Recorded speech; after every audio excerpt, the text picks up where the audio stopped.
What did we talk about last week? I don't remember. I forgot. Jesus. Austin's the only one that knows that he wasn't here. What? What did we talk about last week? Remembers and he's not here. He wasn't there. What are you talking about? You usually remember, and you were here last week. I was like, I'm so lost. I remember last week. Not ashamed to be. Weak. Awesome. Weak. Yes. Dang it, I Because missed I the boast in cool my one. weakness, that's how I remember. There you go. Anyways. Well, Being weak is hard. Okay, so. Focus in. Bless you, bless you. Tonight we're talking about not being ashamed to serve. And service, and a lot of that ties in with more than mission work, obviously. And we'll be going through all of that tonight. But what do you guys think of when you think of service? Like, somebody say body preaching. I think like missionaries. Missionaries? Yeah. Or missions. Serving Mission mountains. I always think of the word Whoa, one at a time. I've got like 5 of them at once. Okay. When you say service, I think of like going to service. Okay. What about serve? I think about helping. Hank is trying to answer. Go, Hank. I already know. I'm gonna say it like 5 times. Go, Hank. I think like boosting a cause, like you're serving the cause. Okay. So putting something ahead of you.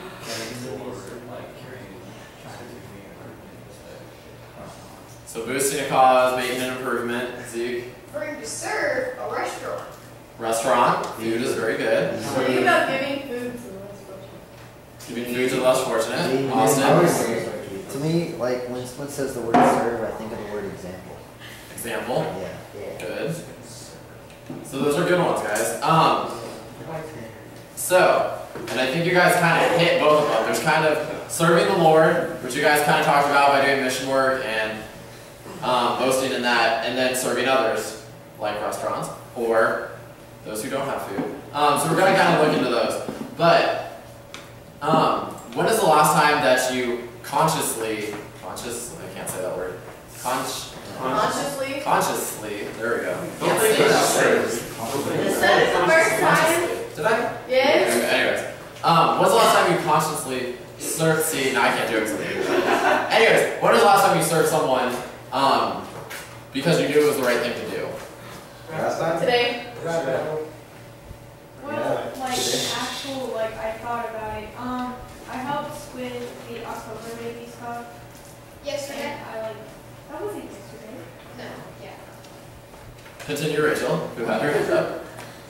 Yeah. Okay. So some of you said yesterday and today. Anybody one person want to give an example? Consciously. I did. Like nobody would give like change to this kid who was trying to help out. You know how like they carry the little boxes for change? Mm-hmm. Nobody would give him change and they'll be content, so I gave him like $1. Nice. And he's a freshman. He's a very big son. It's for a freshman, I think. I know. He's my friend. So take that a step further. So you're helping others out. When's the last time you served God without wanting the glory to go to you?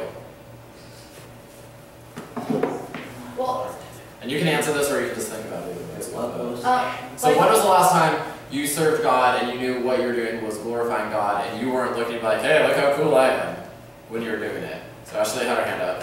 there's this tutor in my class for Avid, and he, like, I just asked him if he went to church, and he said, no, what's God done for me? And, like, so we got into this whole conversation about it, and then, like, in the end, he promised me he'd go to church on Sunday. But I haven't seen him since then, but we had a really good conversation, and I hope it opened his eyes, too. So. Today in third period, yeah, we had a big conversation about why Jesus and God is important, and it made sense to everybody eventually. We could do that in public school, that's cool. You can. Oh yeah. The students, teachers I've can. been, Okay. and a substitute. General. I've been reaching out to my friend Noah that is a total atheist and helping him. They can't be, no. You're right. Okay, well that's, sounds like this lesson will hopefully just reinforce you guys what you're doing. It sounds like a lot of you are on the right page already. But we're going to open to Deuteronomy. That's in the Old Testament. No, there's no book of It's examples. after the. It's after Numbers. Doesn't count. Genesis, Genesis, Exodus, Leviticus, Numbers, Numbers. Deuteronomy. The Jesus. No. Okay, so listen up, guys. It's just one verse, 10:12. It says, "And now, Israel, what does the Lord your God require of you? But to fear the Lord your God, to walk in all of his ways, to love him, and to serve the Lord your God with all your heart and all your soul." So, think about that. It says with all of your heart and all of your soul. It's not just saying with parts of you, it's just a little bit of you. When you put your heart and soul into something, you're really committed to it. I know a lot of you, some of you in here are sport people, and when you're playing, I'm assuming you're going to put everything you've got into it. You're not going to be like, yeah, I kind of feel like playing baseball today, so I'm just going to kind of stand here and be like, oh, look, I hit a ball. Yeah, that's cool. Pretty sure you're not going to do that. Volleyball, you're just like, I'm just going to stand here and look kind of cool. But I don't really want to hit the ball today. I'm just not in the mood for that. Those of you who are more music or arts people, if you don't put your all into it, especially if you're a singer, I can attest to that one. If you don't put your all into it, you get really flat really quick, your technique gets really sloppy, and then you sound really bad. That goes with instruments too. If you're just sitting at anything, if you're whatever you're playing, is like, yeah, I'm just gonna kind of blow into this, and you don't have to do anything. But with whatever you guys do that you're really passionate about, you're gonna put your heart and soul into it. I've always been one of those people that's like, I'm either going to do something 100% or I'm not going to do it at all. Because I don't want to do something 50% of the way and be like, okay, that's whatever. And that's how we have to be serving God.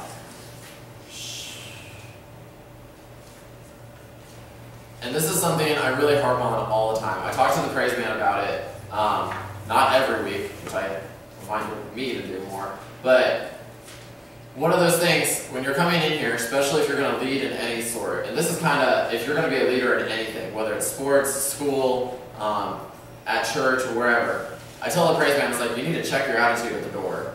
Because if you've had a bad day, I understand that, bad days happen. But if you're going to come into here and have band practice or Wednesday night or whatever's going on with that bad attitude, how is that going to serve God? How are you going to be able to be a leader to the rest of the youth if you've got a chip on your shoulder? And it's one of those things I tell them that constantly, because your attitude is going to reflect. And how can you serve God if you're like, well, my day was just horrible. Okay, you had a bad day. That's understandable. Life happens, bad days happen. But are you going to let that one bad event or a couple bad events in your day ruin everything? Think about it. When you have a bad day, it's usually one thing that starts it. And then because you're aggravated about that one thing, it turns into a bigger thing, bigger thing, bigger thing. It's like the snowball effect. It's just going to grow and grow and grow, even though it's just this one little thing that happened. So that's why you kind of have to get rid of that and be able to focus. And I told the interns that this summer when they were leaving out. It's like you have to constantly be watching your attitude and seeing how you're serving. Because if you're going to go up there and be like, hey, it's my week and I'm going to do what I want, and y'all are going to listen to me right now, I'm pretty sure, and I can attest, that most of you are like, that's cute, okay, I'm going to go back over here and talk now. But if you come up and you're consistently there and you're talking with others and you're not just focused about you and your best friend and you're getting to know each other and getting to know more of the people, people are going to be willing to like, oh, okay, well, you're up now, you're speaking, and I can never do that, so I'm going to listen to you and respect that. Because you've actually had a conversation with me, and you care about me, and I'm going to listen to that. So it's thinking about what kind of leader are you, and are you putting your heart and soul into it? And I challenge you guys so often to be getting into God's Word and reading His Word and learning it and memorizing it and putting it in your heart, because that's what we need to be. We need to serve our God like that. So, it's easy to say you're serving God when you're at church, like, yeah, I'm nice to everybody that I see at church, and I'm a good leader, I don't curse anybody out during soccer when they push me, which I hope none of you did, I didn't hear anything. But serving God is more than just when you're at church. You can't, it's not an on-off switch. if you're committed to being a Christ follower, you have to serve God 24/7. So the question is, you all know how you are at church, and I can attest to how most of you are at church. You seem very committed, you're focused for the most part, you all have your moments when you're like something shiny.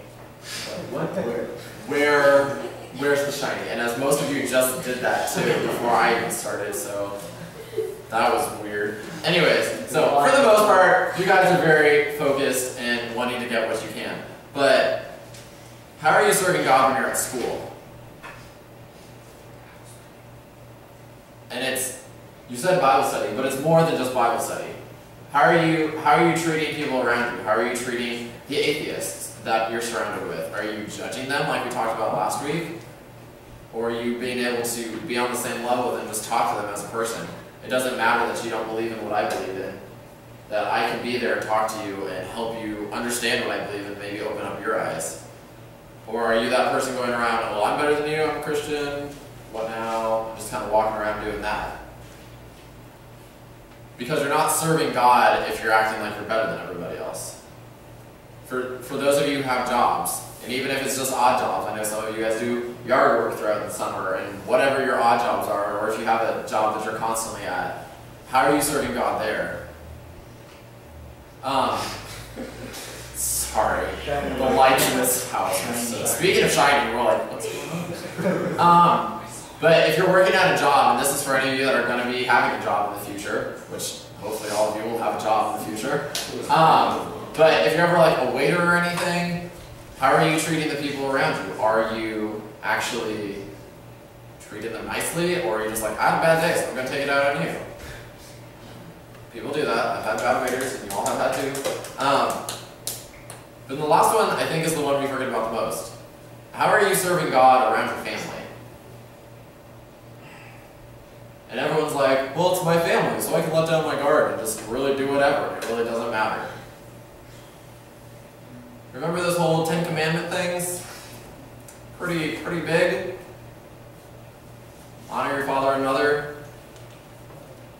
Go in there. And that's a hard one sometimes, because you're like, I'm a rebellious teenager and I know everything. Sorry kids, you don't know everything.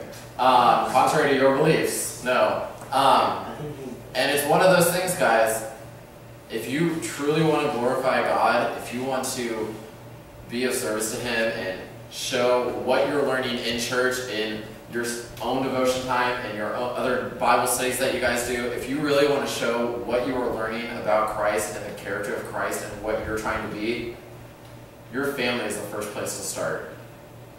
Because they see you when everything is great. They see you when you made 100 on that math test that you didn't study for, and you're like, I don't know how that happened. That's cool though, that's awesome. They see you when you fail that math test, and you're just like, I'm not really surprised that I failed that math test, but I'm kind of sad at the same time because I don't like F's. Those aren't nice numbers on my test. They see you at your lowest of lows when stuff happens in your life, when your boyfriend or girlfriend breaks up with you, when you and all your friends get in fights and you feel like you don't have any friends at all. Your parents see you through all of that. How are you glorifying God through your situations? How are you showing your parents that you are growing and learning about Christ in every situation? And for some of you, your parents aren't on the same track as you. They may not be believers, they may not have come to church in years, and they're just not living the way they need to. For some of you, that might be their only light that they're getting at the time. So for some of you, you might have to extra think, you're like, how am I acting at home? Because my parents aren't believers. My parents aren't following God right now. So how am I acting in every situation? And how is this serving God? How am I passing on what I'm learning about God to my parents without being like, hey, here's the Bible, throw it in their face? How are you acting upon that? And there's just so many things to think about on how to serve God. But I think family is really the biggest one.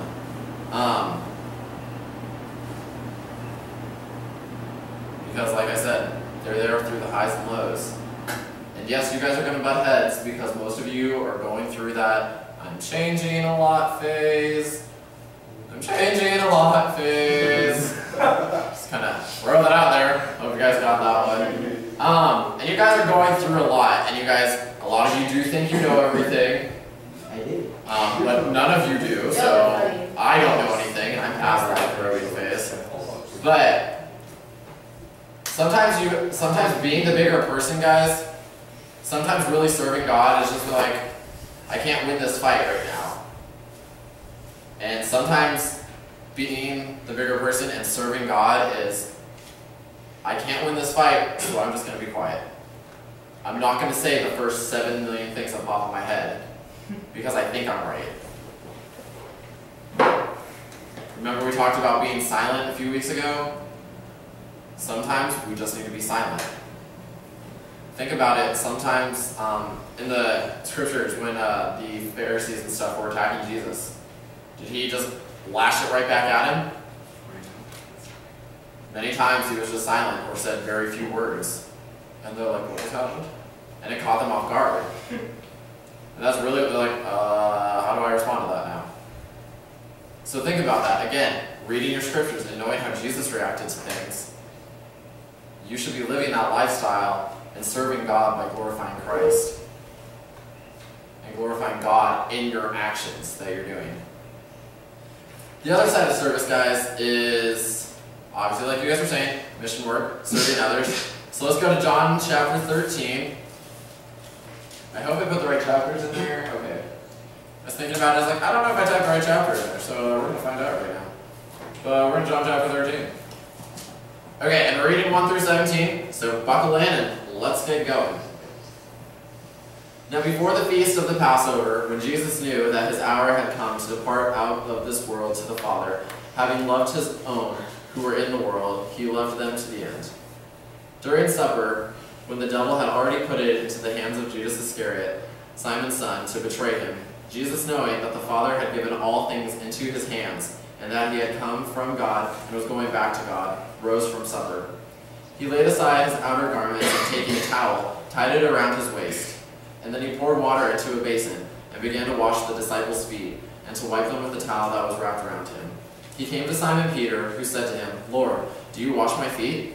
Jesus answered him, What I am doing you do not understand now, but afterwards you will understand. Peter said to him, You shall never wash my feet. Jesus answered him, If I do not wash you, you have no share with me. Simon Peter said to him, Lord, not my feet, only but also my hands and my head. Jesus said to him, The one who has bathed does not need to wash, except for his feet, but is completely clean. And you are clean, but not every one of you.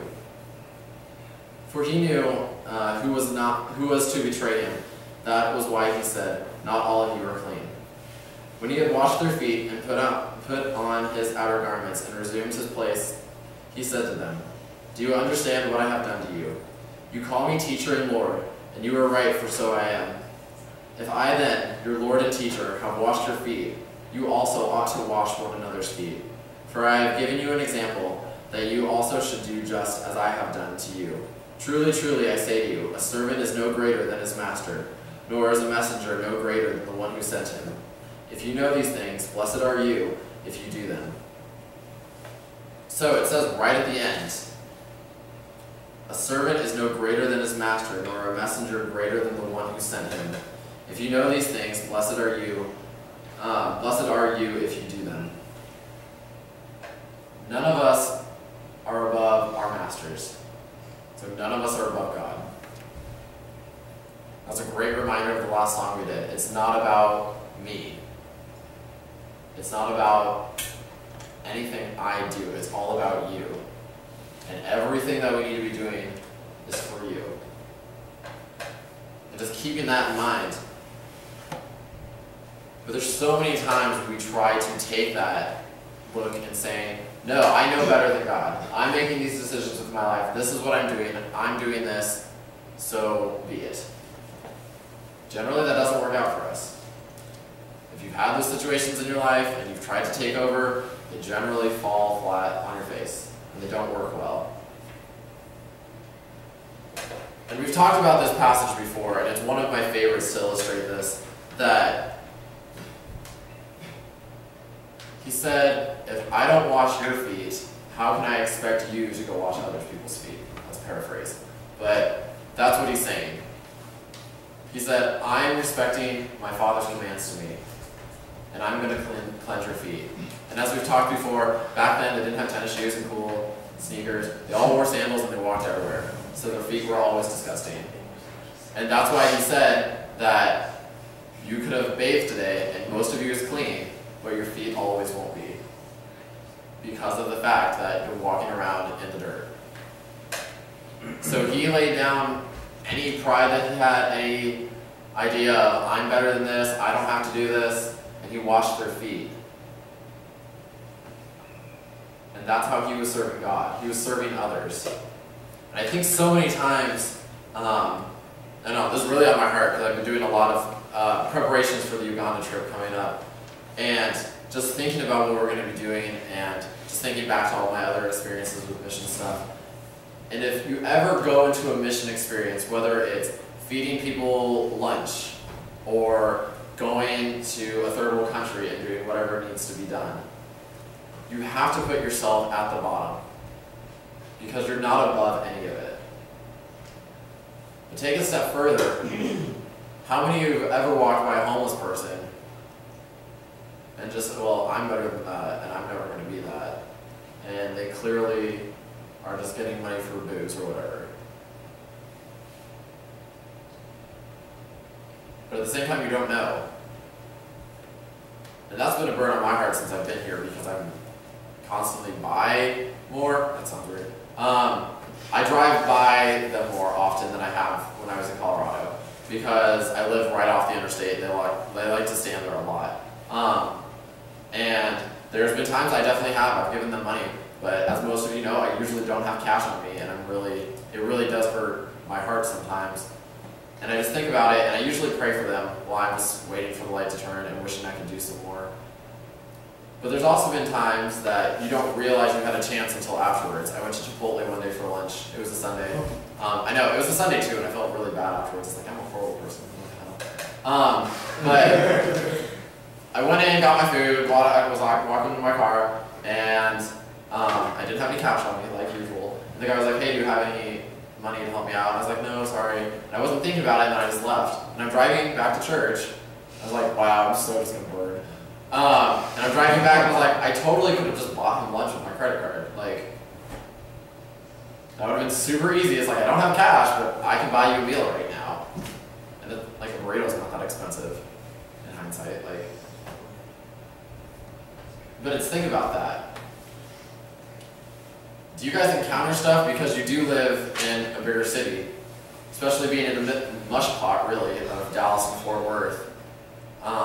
Do you guys experience that ever? Are you around people that really need help? And do you just drive by and like, well, it's not me? Or do you think about what you can do? That's a lot of the make a difference stuff in the back, and I don't know. And you don't have to say if you've read it, if you've done anything, but really just looking at that and looking at those companies.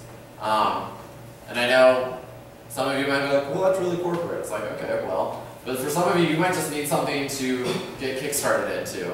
And a lot of those different organizations do so many different things for people around the world. I know Sevenly this week, they're supporting eating disorders. And that's a very huge epidemic, not only with females anymore. There's a lot of guys that have eating disorders as well, because that's what the media says. Media's like, you have to look this way if you want to be accepted by the world, and if you want to get this type of girl, you have to look like this. And as society keeps going, it's more and more, and you have to look like that. It's heavier for girls, obviously. It always just has been, but it is happening for guys as well now. And that's an organization. If that's a burden on your heart, you can help donate to that cause. But mission work is much more than just, let's go to Africa and do all this stuff. Let's go to different countries. We have to go outside of where we are to do the work of God. both of these passages together show completely opposite of that. You can be doing the work of God in your own home. You can be doing the work of God in downtown Arlington. You can be doing the work of God in your schools. Showing people that I'm not afraid to wash your feet. Not technically, like, not physically wash their feet, but I'm willing to do whatever I need to that I can help you and show you that I am here for you. To show that I am willing to lay myself down to show you the God I serve. Because my God would do that for me. So we need not to be afraid of that. And I really encourage you guys, we're going to be doing more mission stuff coming up. Because we're kind of doing every other month, we're having a fellowship, we're having a mission time. And even if you think it's small, I know we had a great small group when we did, we handed out flyers for 633 and then we came here and kind of cleaned up. And it was a small group and some people were like, yeah, I don't want to go do that because we're just doing stuff around the church. But we had a really good time. We were able to make it fun and and talk to people. I was driving around the girls, and I know Jenna had a couple. It always happened to Jenna. She's like, I've got people that are asking me questions. And it was just that face-to-face time you had, being able to do that. But at the same time, I know up at the church there was a couple people coming and going, and they could have been like, what are they doing over there? And it's just like, we're cleaning the youth house because this is where we meet, and we want it to look good. Like, we don't want it to look junky. So it was really good. And we're going to have more opportunities like that, guys. But just remember that regardless if we're going to a huge night shelter and feeding thousands of people, that's great. And that's exactly what we need to be remembering to do, to always put ourselves last. But even just, oh, we're just going to the church and clean up. That's cool. I can do that. Oh, we're just going to a park and picking up trash in the park. Well, there could be people there that need to hear about Christ. And they're like, hey, what are you doing? I'm like, no, we're just picking up trash. We're not getting anything out of it. It's nothing for us. We're just glorifying our God. And some of them won't want to hear anything about that, and some of them will. But every place you go, guys, even right now, as you guys are going to be going home, you're going to be getting to your cars, your parents are going to be picking you up. How are you going to be showing God to them? How are you going to be remembering what you've learned tonight and taking it to your families? And then as you wake up tomorrow, go to your schools, and then this weekend, whether you're going to sports events or hanging out at the mall with your friends or going to the work retreat or whatever you guys are doing, how are you going to be showing God and just serving? Who knows, at the work retreat, they said we could be painting, we could be tearing down a house and rebuilding it. I seriously doubt that's going to happen. But it's one of those things. You could have something small you think you're going to do. It's going to end up being this tedious task, like going up and finding every single gum wrapper in the whole place and having to pick it up. And that could be like, wow, and you can only pick up gum wrappers. Like some big rule. So you could do like, well, this is the stupidest thing. Why did I waste my time to come down here and do that? Or you can be like, this is super fun. And you just make the best of it. And that goes with everything. You're like, why do I have to go home to my parents again? I already saw them today. They just nag on me every time I see them. Or you can be like, wow, I can't wait to tell my parents what I learned tonight. And to share that with them. And maybe they'll help keep me accountable. Because, yeah, sometimes I'm not really doing that great at home. We're just thinking of all the opportunities you guys have.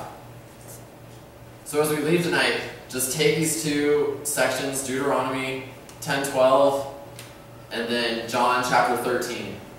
And just remember those, guys. That if you ever want to be a leader, if you ever want to be a leader in anything, whether it's here, school, life, that you have to be able to meet your workers at the same level. Because whatever you're doing here is ultimately for God. It's not here to glorify you, like, look how awesome I am. Constantly remember that everything you guys are doing here is a service to God. Let's pray.